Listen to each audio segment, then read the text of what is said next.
On a eu du mérite parce que koh Lanta, c'est une émission qui existe dans des tas de pays dans le monde et la France est la seule nation à avoir eu le cran, l'audace de tourner koh Lanta en 2020.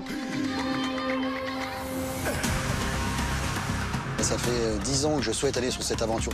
Le Saint Graal, ce serait de gagner koh Lanta. On a créé une bulle sanitaire. On est parti déjà dans une zone française, la Polynésie, ce qui était quand même plus facile. Ensuite, on a affrété un bateau de croisière sur lequel on a mis toute l'équipe, quasiment 200 personnes, pour pouvoir être en autonomie complète. Mais avant d'arriver sur ce bateau, il fallait montrer patte blanche. Donc 3 tests PCR avant de partir, 5 jours de quarantaine en arrivant à Papeete sur l'île de Tahiti, et ensuite à nouveau 3 tests pour pouvoir monter sur ce bateau. On a respecté les gestes barrières et j'ai envie de vous dire que les seuls qui avaient le droit d'être sans masque, ce sont les candidats et moi exceptionnellement quand j'étais avec les candidats. Mais autrement, on respectait à la lettre les consignes et on a eu la chance de pouvoir tourner du premier au dernier jour sans le moindre cas de Covid, que ce soit chez les candidats ou chez les techniciens.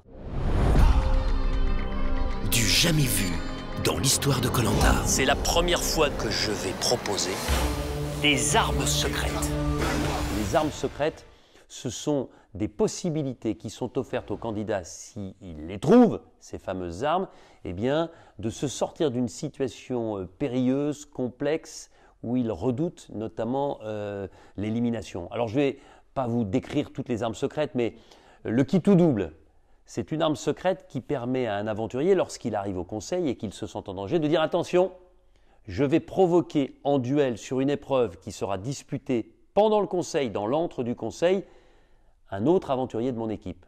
Et si je gagne cette épreuve-là, alors je deviens intouchable et je ne risque plus l'illumination. » Puis je voudrais vous parler du bracelet noir. C'est l'arme secrète la plus redoutable, la plus extraordinaire, parce que si vous trouvez ce bracelet noir, ça veut dire que vous pouvez piquer à un autre aventurier un collier d'immunité. Je prends un exemple. Vous qui me filmez là, vous vous sentez en danger, vous mettez le collier d'immunité autour de votre cou. Moi, j'ai le bracelet noir. Grâce à ce bracelet noir, je vous dis, donne-moi ton collier d'immunité, ce qui veut dire que vous n'êtes plus intouchable, mais que moi, je deviens intouchable avec ce collier. Et si je ne me sens pas en danger, eh bien, je peux le céder à quelqu'un d'autre. Vous imaginez le côté redoutable de cette arme secrète? Encore faut-il le trouver. Et là, ce n'est pas gagné, parce que vous doutez que pour une arme comme celle-ci, il va falloir beaucoup de labeur pour être capable de s'en saisir. J'ai une rage en moi que je veux faire mais exploser à koh Lanta.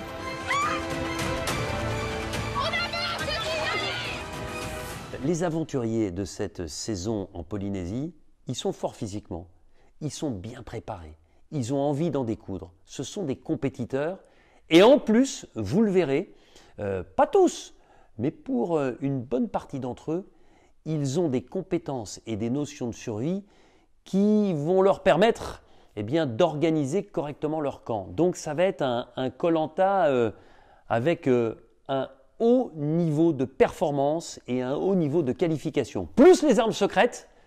Bref, soyez avec nous dès le 12 mars. J'espère que vous avez les nerfs solides.